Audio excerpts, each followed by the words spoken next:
Excuse me, on the left over here, we have individuals who are religious fundamentalists, religious fanatics, and this is the expression, RT-PCR, real-time PCR expression of the VMAT2 gene. Over here, we have individuals. So let me complete. So over here, we have individuals who are not particularly fundamentalist, not particularly religious, and you can see there's a much reduced expression of this particular gene, the VMAT2 gene. Another evidence that supports our hypothesis for the development of this approach. What you see here is by spreading this virus, we're going to eliminate individuals from donning on a bomb vest and going into a market and blowing up the market. So our hypothesis is that these are fanatical people, that they have overexpression of the VMAT2 gene, and that by vaccinating them against this, we'll eliminate this behavior.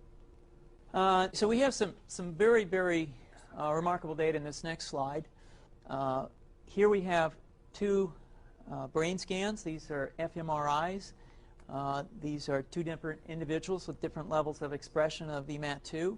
On top is an individual who's a religious fanatic, an individual, and we've repeated this numerous times, that has high levels of VMAT2.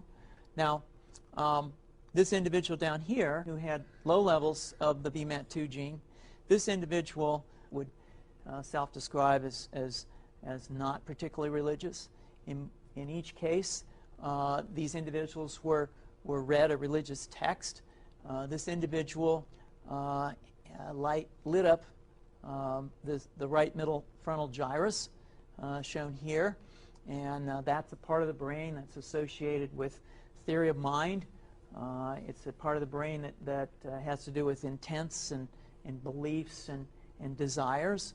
In marked contrast, here's an individual who would not particularly self-describe as religious, and when they're read a religious text, what you see is that this part of the brain called the anterior insula lights up. This is a part of the brain that's associated with disgust or displeasure on hearing something. So you're suggesting I take a CT scan with me when I'm evaluating people to determine whether I put a bullet in their head? So the data that I'm presenting here supports the concept that we're proposing, and I think that we would not propose to do CT scans or fMRIs on individuals out in the hinterlands of Afghanistan.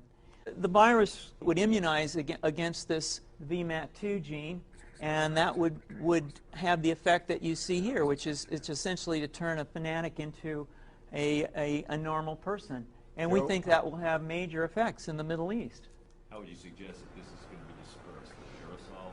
Well, so the present plan and the tests that we've done so far have used respiratory viruses, such as flu or rhinoviruses, and we believe that that's a satisfactory way to get the exposure of the largest part of the population. Most of us, of course, have been exposed to both of those viruses, and we're quite confident that this will be a very successful approach. This is fascinating. What's the name of this proposal?